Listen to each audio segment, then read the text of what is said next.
La Crète est connue comme la reine des gorges en Grèce, avec plus de 400 gorges sur l'île.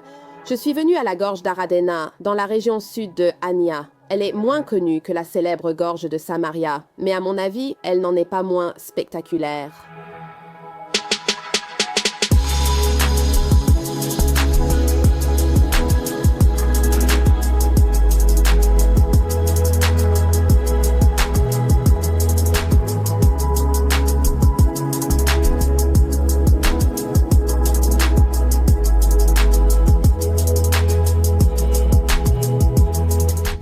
C'est fou, la vue d'ici en foot, et quand on regarde en bas, c'est juste une chute vertigineuse. Mon Dieu, c'est tellement effrayant, littéralement comme ça, ce pont qui tremble. Me voici à la gorge d'Aradena et je vais commencer ma descente. Ça devrait prendre environ 3 heures pour arriver à la plage de Marmara, l'une des magnifiques plages du sud de la région de Hania.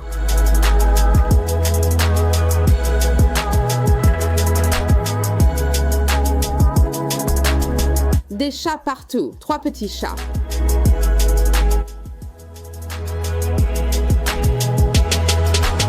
La chèvre de montagne crétoise.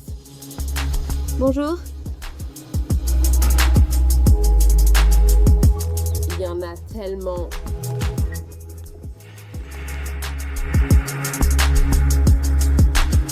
Panneaux plutôt rustiques.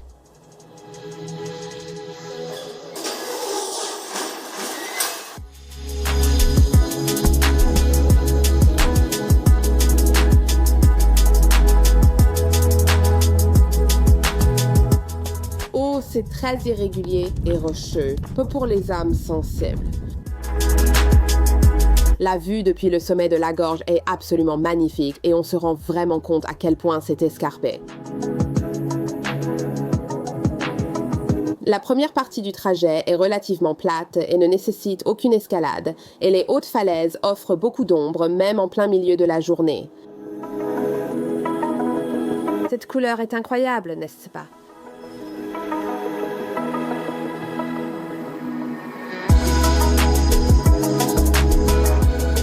Je peux voir le pont d'où j'ai commencé.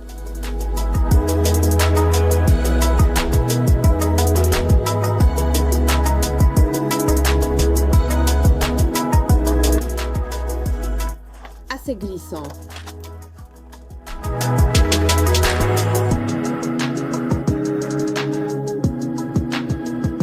Après la première descente raide, on arrive dans une vallée spectaculaire et vaste avec de grands pins. Je me sentais sur une autre planète avec tout l'endroit rien que pour moi. C'était tellement silencieux et paisible. Bonjour, waouh, quel écho incroyable.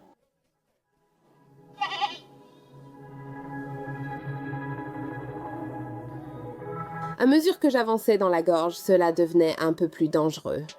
Il y avait donc pas mal de gros rochers et blocs que tu dois escalader et descendre en rappel. Certains passages étaient effrayants, mais l'expérience était très amusante.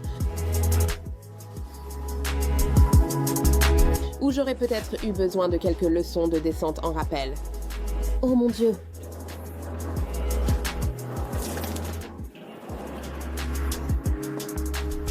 Le moment le plus effrayant de la randonnée a été la descente très raide à mon arrivée. Et il semblait que la seule façon de descendre était d'escalader cette vieille échelle rouillée. Mais je ne voyais aucune autre option, alors je me suis lancée. Je n'arrive pas à croire que je l'ai fait. C'est vraiment fou. Un vautour mort est au sol. C'est triste et l'odeur est terrible.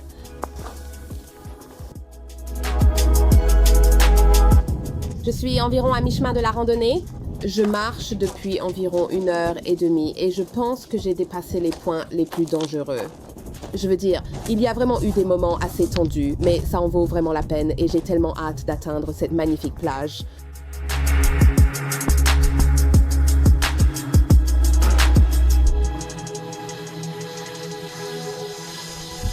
Waouh, un bouquetin! Ça semble si facile pour lui, non?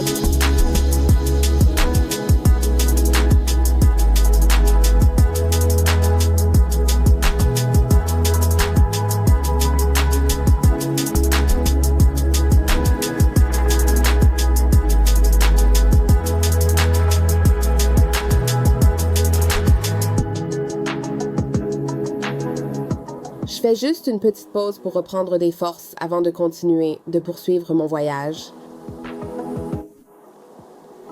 Mauvais chemin. Waouh, c'est vraiment mère nature dans toute sa splendeur.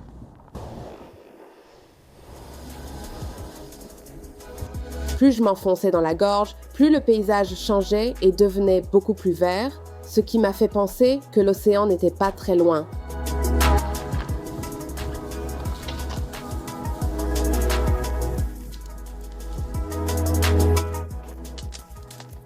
Sois proche maintenant.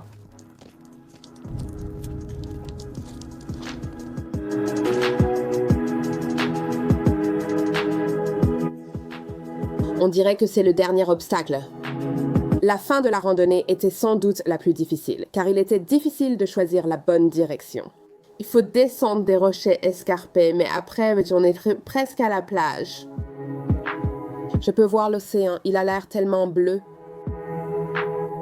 C'était une sensation incroyable, après avoir marché pendant près de 4 heures, d'arriver et d'être accueilli par la baie turquoise la plus époustouflante.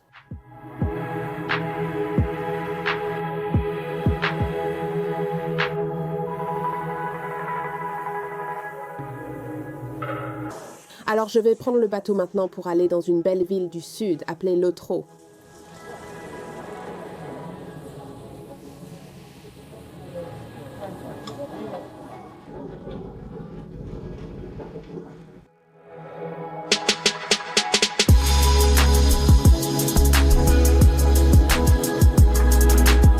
Un trajet en bateau de 20 minutes le long d'une magnifique côte mène au pittoresque village de pêcheurs de Lotro.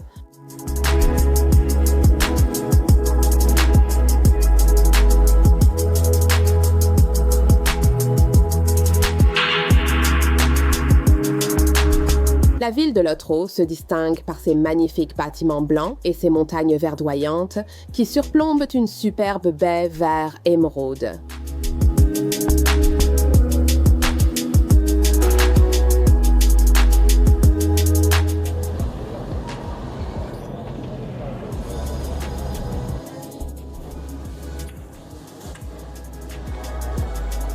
On accède à Lotro uniquement à pied ou en bateau.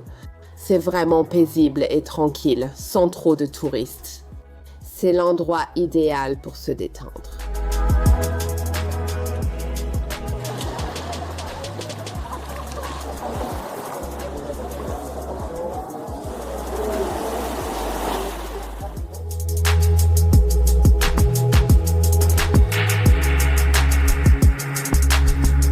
J'ai passé un moment incroyable à explorer la région sud de Hania et ses paysages uniques et variés.